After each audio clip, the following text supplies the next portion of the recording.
what are the introductions?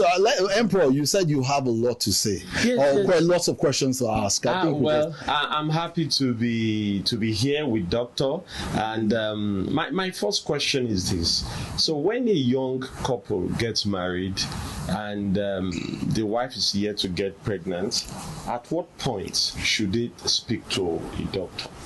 At what point will they know that probably there is a problem somewhere? Thank you so much for that question. You know, in our African setting, a couple is not alone. The in-laws are part of the family. Yes. I've seen a lot of people getting married 2 months after they're already knocking my door. Dr. Lamo, what is happening? And my tummy is not coming out. And some will say that they think you're already pregnant after having very good satisfaction with the bar of a bar. You know, they think the woman is pregnant. Yes. But it's not always so. Ideally, the way God has designed it, if the woman is younger than 35 years of age, and they are living together, husband and wife, until 12 calendar months has passed, that is 1 year, they should not be bothered that there's any problem, provided that is no non-pre-existing problem. You know, some people before they get married, you already know they have a problem that can interfere with childbearing. I have some patients like that. So I will tell them immediately you get married, you don't need to wait for it, just come and say we need to do something. But if the woman is younger than 35, the husband is also a young man active, we give them 12 calendar months. But there are some conditions attached. They must be having regular sexual intercourse. Good. When we talk of regular sexual intercourse, that means at least 3 times a week, like every other day. You know, a man of God recently said something that is having a challenge. Getting married people to be having regular sex and telling single to keep away from sex. You know, it's an oxymoron.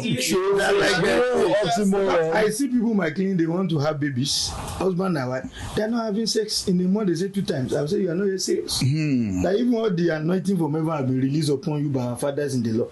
If you don't have that regular sex, nothing will happen. God will not do that. So before we conclude that there is infertility, 1, this condition must be met. They've been married, staying together for about 12 months, having regular sexual intercourse at least 3 times a week, and they are not using any contraception. Regular, unprotected. Because we have seen instances whereby the woman does not want a child, it's the man that have it, and the woman is using contraception without the knowledge of the man. Wow, that's serious. Yes. And she will come when they will come to the clinic and say, and if the doctor, if you don't prove for that, or the woman does not volunteer, or you take time to take some history, you will not know too, and nothing will happen, and the woman knows what he's doing. But so sorry, sir, that raises a big question in my heart, and that is, why do you think, for an experience you've had, a woman would do such? There are many reasons. Now let me first start from my own aspect. There are some instances that even the doctor might know that the woman is also using contraception, but the husband is not aware. There are instances that we may support. You know, we have men and we have men. Some men are irresponsible. They are not ready to pay school fees. Okay. They don't provide money for food at home. They already have 4 children, and they still telling the woman I want more children. So at times you just tell the woman you don't need to quarrel. Let there be peace at home. Just come. We do, and in Africa, it is a very important thing we do for women. They don't have a lot of. Doctor, what you are shaking tables. You are shaking tables. Now there is something we say that it is a tragedy for a woman to die when she has children, because I've learned that it is very rare for you to see another woman who will take care of another woman's children like herself. It's extremely rare. Exactly. And when women die, children suffer.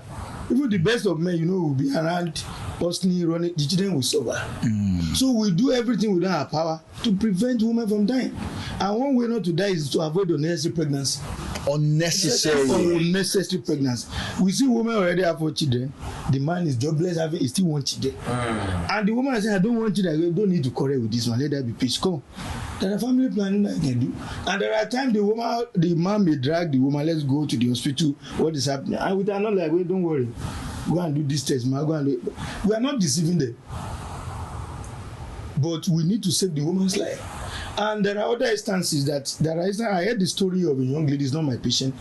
that when she was younger, she was very promiscuous, and the father was concerned, took her to the hospital, put a family planning like I said, and she herself did not know. Got married like that, and they were looking for children. Wow. So they are not common, but instances like that. What has taken out to this dimension is that before we talk of infertility, we must have ruled out that none of them is using contraception, and they are having regular, unprotected sexual intercourse for at least a year. But if the woman is 35 years and above, we don't wait for a year. Because we know the fertility of a woman declines as she advances in age. That's the natural biology.